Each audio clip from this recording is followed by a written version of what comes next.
Secretary Rex. Secretary, good morning. Hi, good morning Doris, good morning Robert, magandang umaga. Sorry, medyo napuputol kasi nandito kami sa Gensan mismo, moving around. Yes, hinggil sa Davao Occidental, narinig ko yung interview ni Mayor ng Jose Abad Santos, JBS.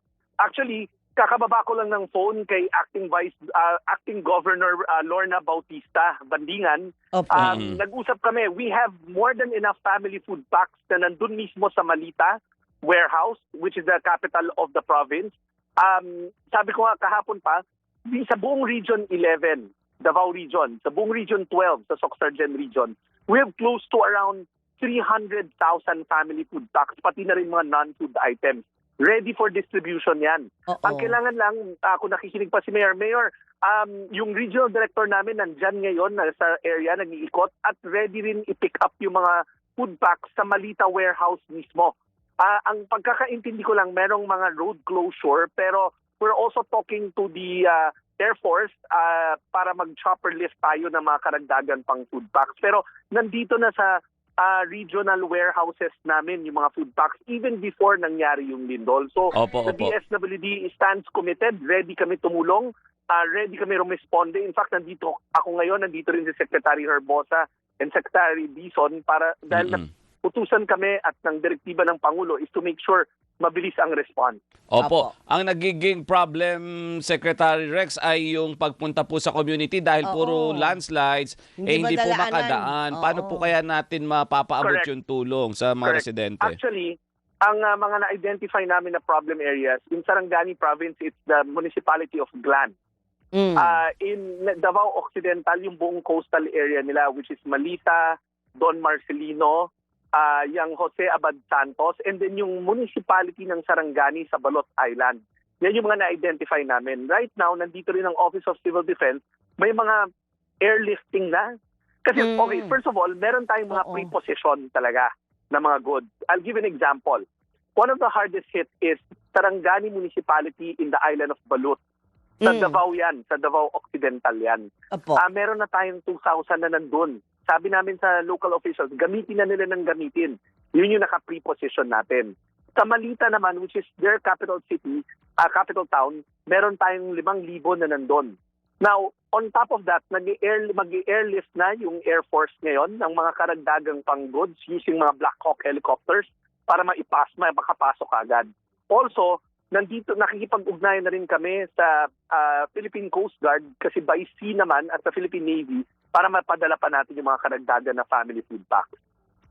Oo, yung lahat ng pwedeng gamitin na paraan ay gagawin naman ng gobyerno, gagawin ng tropa ni Secretary Rex kasi napaka-importante ito. Kasi yung mga tao po, Sec, ang hinahanap nila talaga una, saan yung opisyal ng gobyerno. Kaya importante na nandun sila, Secretary, at nakikita sila on ground na nagbibigay ng instruction. Mayor Jason, baka may nais pa po kayong banggitin kay Secretary Rex habang nandito po siya at naririnig tayo, Mayor? Mayor? DSWD-RD po namin at saka yung sa probinsya po, nagpakita po ng kahandaang tumulong po at ready po yung mga reposition goods at saka yung mga tents para sa ating mga kababayan. Oo nga, tent pala. Ay, teka lang. Andiyan dyan si Sec, dahil kasama din niya na nag-iikot si Secretary Dizon. Ang sabi po, Sec, yung mga designated na evacuation centers nila. Pero rin kasi tayong mga modular tents and family tents na available. Ayun. Oo, kasi yung mga ibang evacuation centers, medyo apektado mabuhay rin din apektado. So, modular tent ang kailangan. Ayun, oo. And family tent. Dalawang klase yan. Family tent, of course. Yung square na may pang-indoor. Correct. So, yun din, Secretary, po-provide din natin sa kanila sa JAS.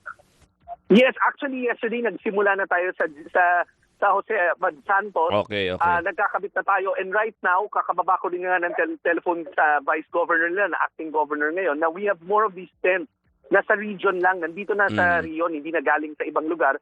patuloy nating ipapadala sa mga hardly hit na mga LGUs. Opo. Okay. Secretary, for today, dahil alam namin kahapon agad, nandyan kayo. Oo. Ngayong araw, saan ang sentro, saan ang focus ng operation ninyo? Kasi po, lalo kung ito yung greatly, no? Oo nga. Na naapektuhan or maraming mga kababayan natin yung Tsaka kailangan ng liblib. tulong. Yung Correct. mga liblib.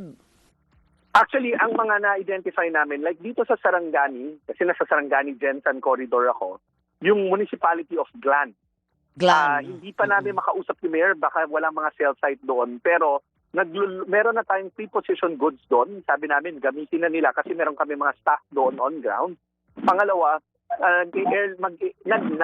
airlift pa tayo ng karagdagan sa Municipality of Glan. Opo. Dito kasi sa Sarangani, ang nakita namin ng mga problem areas was Glan, Maasim, and one more. It just skips my mind, no? Malapatan, yes. Alright. So yan yung ino-operate natin ngayon sa Sarangani. Opo, Now, opo. sa Jensan City, I'm going there in a bit. Yung mga hospitals nila naman, tinutulungan natin yung mga pasyente na nasa loob. Sa Davao Opo. Occidental, yun yung nabanggit ko. Malita, Jose Abad Santos, Sarangani Province in Balut Island, and then yung Don Marcelino. Alright.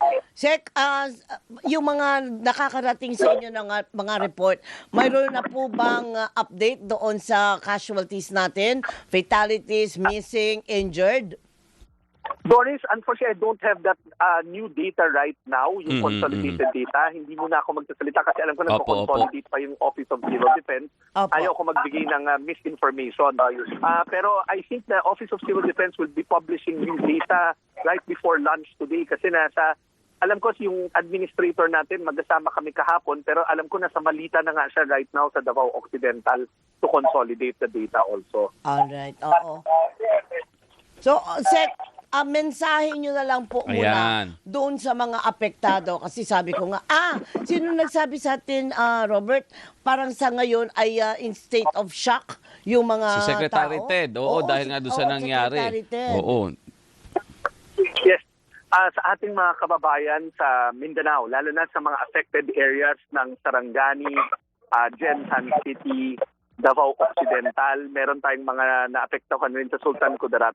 Ang pamalang nasyonal sa utos at direktiba ng ating Pangulo ay nakatutok sa sitwasyon. Mula kahapon, agad-agad kaming pinapunta dito ng ating Pangulo para personal naming mamonitor ang aming mga mandato from the Department of Health, DSWD at DPWH.